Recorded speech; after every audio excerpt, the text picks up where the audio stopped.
hello, everybody. Patricia Warby, Alchemy Therapies here, and I wanted to introduce once again my colleague and friend, Dr. Rainer Viehweger, and we're going to be talking today about heart energy at Christmas time and the importance of that and how to make the world a better place, but also to kind of how to support ourselves as individuals within, the universe that we find ourselves in. So I'm very excited about this topic. So please, Rainer, please take it away. Let's hear all about heart energy and why we need to pay attention. Yeah, hello, Patricia. Thank you again for inviting me and to be. It's a pleasure to be with you on this nice talk just a couple of days before Christmas Eve. We are in winter time now, and this gives everything in nature a resting time. And so this time also gives, hopefully, some time to each of us to calm down a little bit, reflect on what happened during the year, and also reflect on how next year would look like. And as we all know, we are going through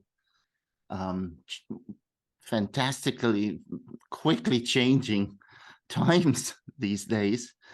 And we have to take care, I guess, in which direction we go.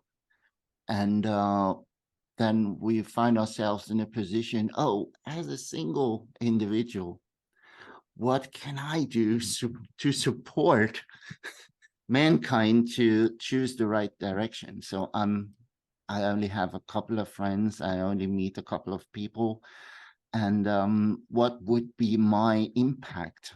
Because I think it's the same in the UK that people say, "Oh, I'm too small. What can I do?" Because the impact always have others. And you're working as a therapist, and I do as well. And we both like to help our clients to make decisions in their life which are beneficial for them. So we try to empower them to be themselves and be honest to themselves and be authentic. And I think that's the most important thing, that everybody can try to reach that state in which you can be authentic and honest to yourself. And then you are yourself. And you can do what you were supposed to do in this lifetime. Yep, totally. And you know that I'm a big fan of the global scaling theory and the global scaling phenomenon. And I had received a set of data a couple of years ago from Rollin McCraty. And Rollin McCraty is the director of the HeartMath Institute, and many of the viewers will know the HeartMath Institute and what they are doing with their coherence project. And what Rollin McCraty said, and I would like to quote him here, where he says, "Coherence is the state when the heart, mind, and emotions are in energetic alignment and cooperation. It is a state that builds resiliency. Personal energy is accumulated, not wasted, leaving more energy to manifest intentions and harmonious outcomes." Brilliant. This is really good. And I received the data from such a measurement in which a person was in that state. And we all know that the heart is not beating in a constant rhythm. So it's called heart rate variability. And that implies that there is a variation between the lengths of the different, between the distance between the heartbeats. And the more constant the heartbeat becomes, the more stressed we are. Yeah, that might surprise people. Yeah. Yeah. Very often everything should be regulated in a rhythmic position, that nothing is changing. It's the same with the weather. The weather always changes. It's not constant. And also the climate will also change. Whatever climate we talk about, the climate on Earth or even political climate, there are always changes. And so the heart rate is influenced by our thoughts, and of course by our breaths as well. And these are the two options that we have to influence our heartbeat. And in that coherent state, which we just talked about, the heart rate is changing, and it is slower, then faster, and slower again, and faster again. And it creates a nice harmonious curve that also implements the golden ratio. Right. Which in itself is a very harmonic state. Now that's a mathematical constant. Yeah. The golden ratio, that's what we relate to beauty. We see it in nature, we see it in architecture, we see it in biology, in the ratios of our fingers and arms, and also in the regions of our face. So we find it everywhere in nature. We just don't talk about it right now. But this can be seen, that ratio. And then I had the idea, because of the global scaling phenomenon, which also says that there is a template throughout the whole universe, which is spaceless and timeless. So it's beyond space and time, which is always and everywhere true. And as soon as this template becomes energized by intention or consciousness, and in the Bible says, God, let there be light, which is the energy, then matter is created, and the whole, what we call nature, is created in a harmonious way. And this is the state to which nature always likes to come back in however things are created. It's not always in that state, because there's a lot of dynamic, but the pattern in the background is always in action and supports every process in nature to get back to that state. And so our body is part of that nature.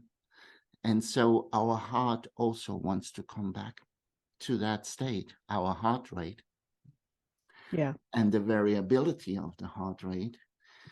And what's important is that this is the lowest energy state. And when we define stress, then stress is a system being energized over its normal resting state, in which it is relaxed.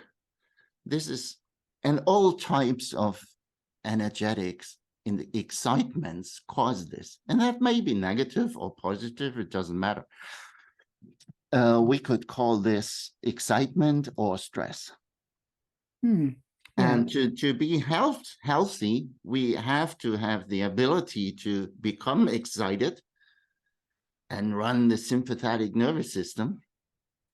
But then we also need to have the ability to calm down again. and not be trapped into such a stressful state by going through a trauma experience and not being able to release it again, and or wrong diets. But this is all related to our emotional state, which influences how we think. And then again, we go back to the influence of our mind on the heart. So my idea was, if this coherent state, which Rollin McCraty talked about, is true, and the global scaling phenomenon is true, then I could look at what is called the fundamental fractal, which is basically the harmonious distribution of the variety of heartbeats, in our case, around a certain value. And that value is at 67 beats per minute, which is, in other terms, 1.1 hertz in frequency, which is interestingly in the delta range of our brain waves. And that also says that during deep sleep, then we can align the rhythm of our brain with the rhythm of our heart. Beautiful. And during that alignment, energy and information exchange is at a maximum. And we all know that the delta range of the brain waves is the most regenerative. And that's why we need sleep that much. Yeah. Where we build new energy for the next day. Yes.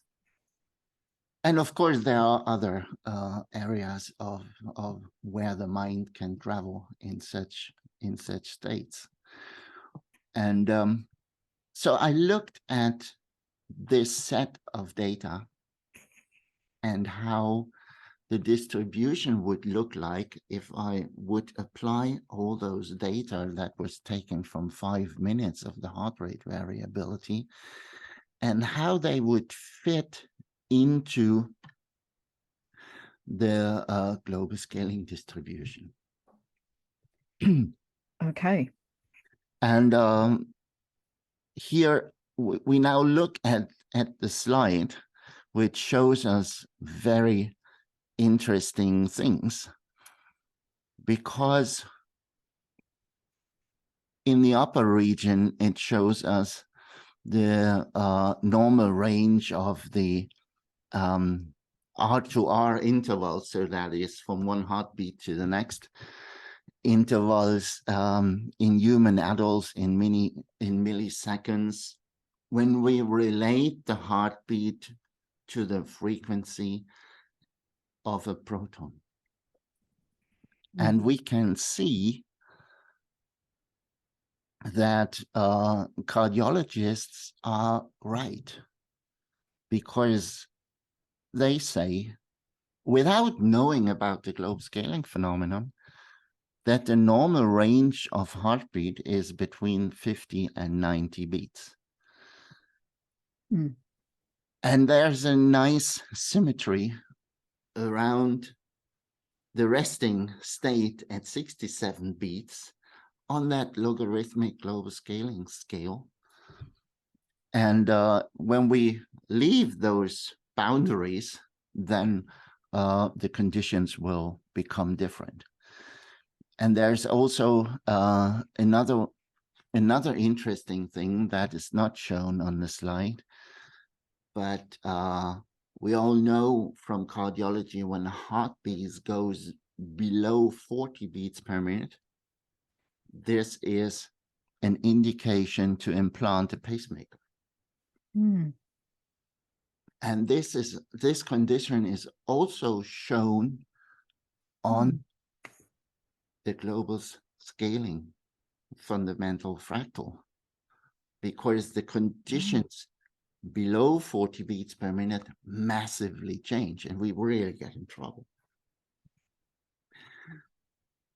Yeah. And then in the lower part of the slide, we see the same situation for the resonance with electron frequency. And even more, because we can say that the heart is as an organ, and how it controls physiology with its field, it's more something that is related to matter, and it receives the signals from the brain, which is naturally more related to spirit or mind. And that these always are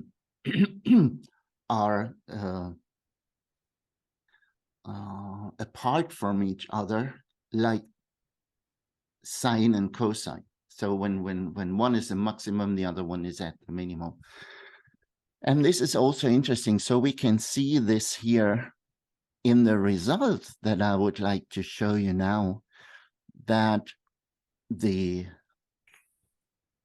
alignment of the distribution of the single distances between two heartbeats temporarily, that they fit the distribution on the fractal for electron resonance in 88% in that coherent state that Rollin McCraty was talking about.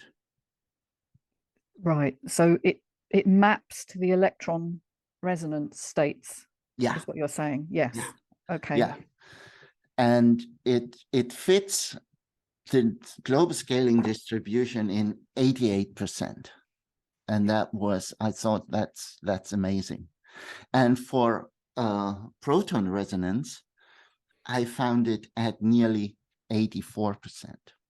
Okay. And this is a very, very good result. What does it tell us?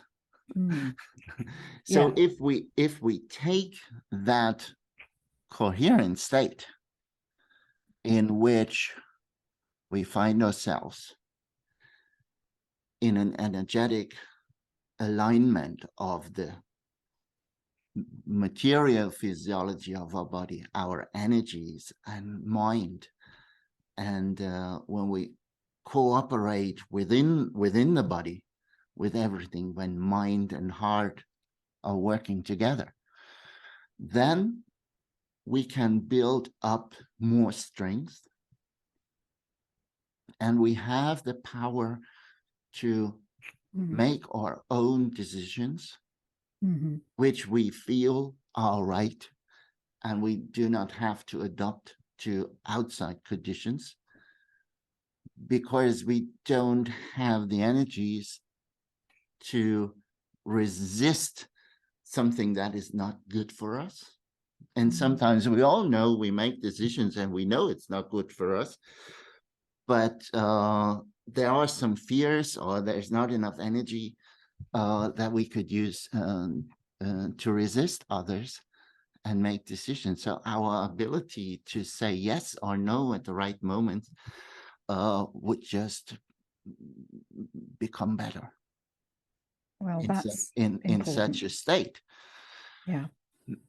And it also says that we have more energy to manifest intentions and harmonious outcomes. And this is what we need to do in our society in the future. We have to create a more harmonious outcome in everything we do. We have to have that in society, in economy, and in our whole worldview, so that we know who we are and that we really have an impact, because we are embedded, nested, and integrated into an amazing oscillatory system that is called the universe, to which we belong, and we are not separated from it. Yeah. And the global scaling fundamental fractal, it tells us on that small part, but it looks the same on every part of the scale, that if we align with that pattern, then we are connected to the everything in the universe the most. Right. So it enhances our connectivity. Yeah.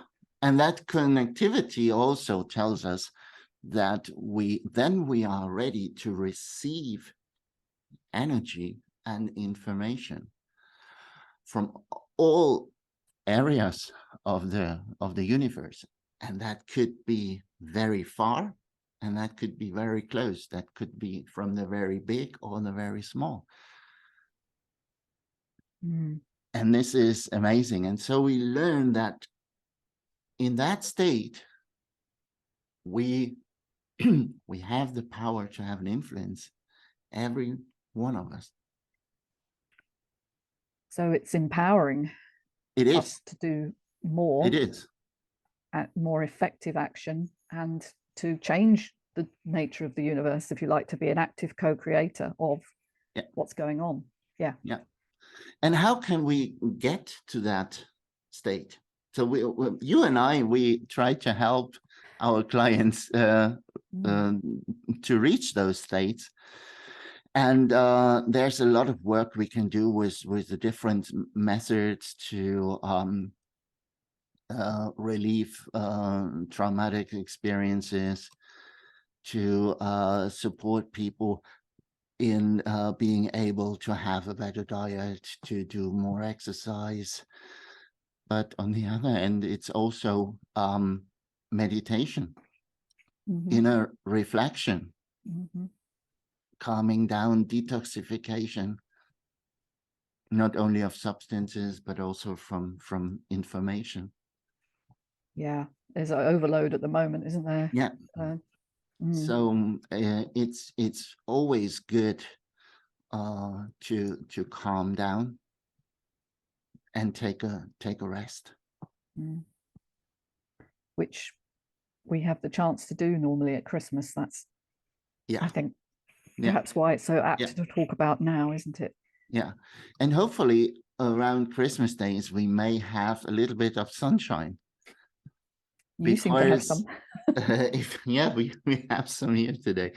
And because the sunlight, when we look at the spectral colors of the rainbow, the spectral colors of the rainbow occupy the same or a region on the fundamental fractal that is similar to the or equal to the fractal we just looked at for heart rate variability, because the pattern is universal and the pattern is always the same.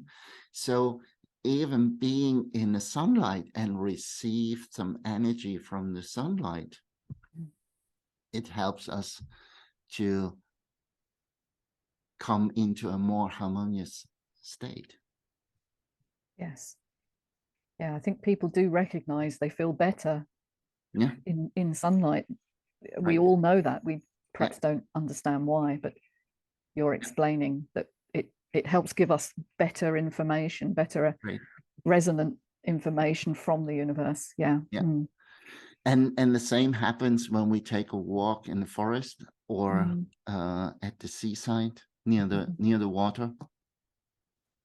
We are surrounded with harmonious patterns that are created by the trees in the forest and by the waves of the ocean, and that also has an impact on us, because that harmonious state is basically the same pattern that we have inside of us. And the Yeah. more people can reach that state together, the more the information and energy exchange between people is happening. Because when we are all in that resting state where we are receptive and at the maximum, and also radiative at the maximum, then energy and information exchange is very easy. And we could say that this could create a feeling of being loved and also to give love. And then we are also able to develop empathy, because we can receive the information from how the other people around us feel and why they feel how they feel.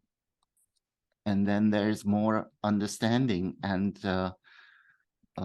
resolution of problems is possible in a much easier way. Okay. We certainly could do with that. And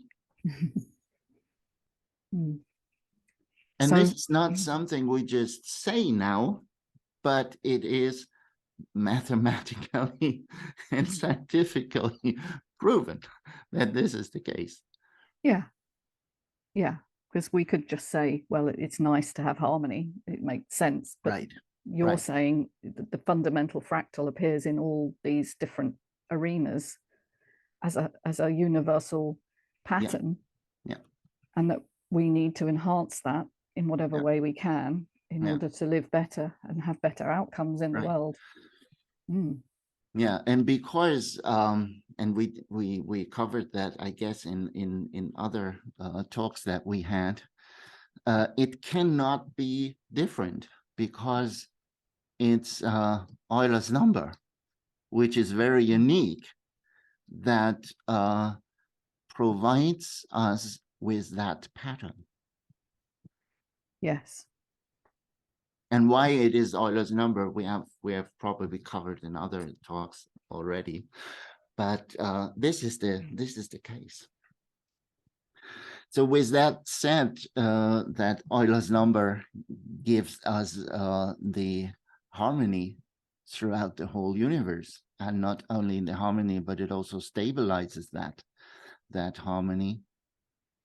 We can go into the Christmas time and calm down, reflect a little bit, become more coherent by slowing down our thoughts, or even switching them off if we can. Use the time for walks, meditate a little bit, and maybe for next year we just try to be more ourselves and what we were made for. Beautiful.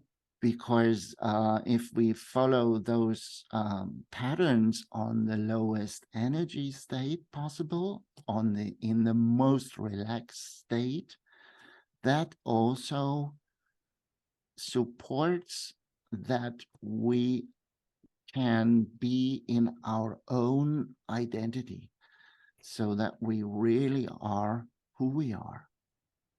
Yeah. Our true self, as I like to call it. Yeah. Yeah. The authentic expression of who we really are. Yeah.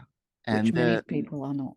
the more of us try to do it, and you and I and many others try to help other people in getting there, the more impact we will have in making this world a better place.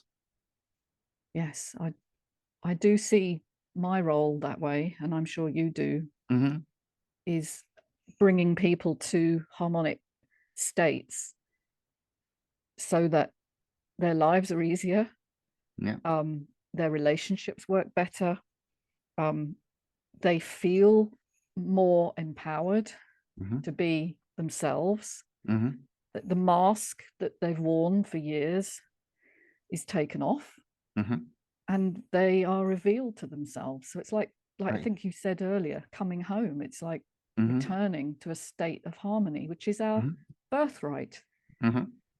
But trauma and events in our lives take us off that path, don't they? Yeah. And so it's a beautiful thing. And of course that taking us apart is a good thing. It doesn't sound it. Because this is how we learn. Indeed. So we move away from that state of harmony to explore what's possible. And then, of course, we get hurt. And with that information that we bring back to the harmonious state, if we and we must be able to get back, and this is where everybody may need some help in getting back to that state. Integrate that information not only in our memories, but at the same time into the memory of the universe, because we are integrated parts of the universe. And Hartmut Müller always says we are the eyes and the ears of the universe. So through us, the universe learns about itself, or we could also say God learns about himself, what's possible. Yeah. We are part of an iterative process of learning, of deviation from harmony, coming back to harmony. And as we do, I imagine that expands outwards as energy and information. It's a totally new way of looking at the role of the human in the universe, because we have tended to think that we are just one species among many, but we have a unique position, I feel. Right. In that we have, through the self-awareness and our consciousness and the links with the consciousness that exists outside of ourselves, to partake in the evolution of the universe. Right. Yeah. So what a wonderful message for people to hear. And our friends, the close friends, some animals, that are also mammals, they are very similar to us. But it seems that, well, we have, with that highly developed self-awareness, we may have the biggest opportunities to do that. And this is also our responsibility, not only the wonder of life, but also responsibility. Yeah, the two, it's so interesting. I've been doing a lot of reading and thinking about responsibility, taking responsibility for our actions, to be as harmonious as possible, to learn better ways of living. And when that happens, those effects ripple out to other people as well. So yes, the wonder, I love to introduce people to the wonder. That's why we're doing this talk. But the responsibility to make the most of that information and put some effort into living well, to having self-care, reflection time. These are not optional extras when you've got time for them. They actually have to be integrated into your daily life in order to live well. So I guess that's our invitation to people over Christmas, is to be more harmonious in your being. So I just had one question, if I may. Yeah, sure. HRV, which you mentioned earlier, heart rate variability, is a wonderful thing to measure, isn't it? Because you can actually do that now. You don't just have to sort of wait to feel better. You can actually visualize it in simple ways through devices, apps on your phone, and so on. Do you find that beneficial for people to measure their own HRV, to kind of see where it is at different states of being? Because I know Joe Dispenza does a lot of that kind of stuff. He measures people. Yeah, I think it's very useful. because you can also easily find out how difficult it would be for you to get into that harmonious state. Difficult Because difficult or easy, because yeah, exactly. when we have constant stress that occupies our emotions and our thoughts, it will be hard to calm down from that state. Or in a different way, when we accumulated too many chemical toxins, that also restricts our regulative abilities. And what I often do is I look at people and measure the heart rate variability, and then look at the result, and then give them a breathing exercise. And then I look how quickly that breathing exercise is able to change the heart rate variability. Yeah. And if that impact of breathing is big and creates a very harmonious outcome, then they are not really in trouble, because they can just sit down and have a breathing exercise and be well. If that's if that cannot happen, we know there's a little bit of more work to do. Because we said we have to be able to leave that state of harmony and come back. And in words of therapists, we could say this is our ability to regulate. That we want, and we want to have a high ability for regulation in the body. That means we can respond to stress, and we also can calm down again very, very quickly, and not end up with a high blood pressure, which is always at 180.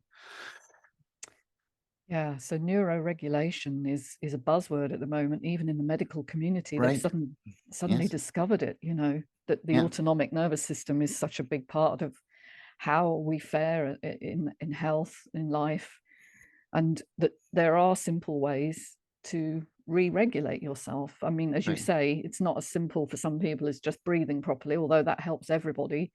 Sometimes we have to go deeper and go to where the blockages are, of course, beliefs, experiences, and so on. But what a beautiful message for people to hear, that there is hope and there is connection and there is responsibility. But think about responsibility. Your ability to respond, you know, is a beautiful thing.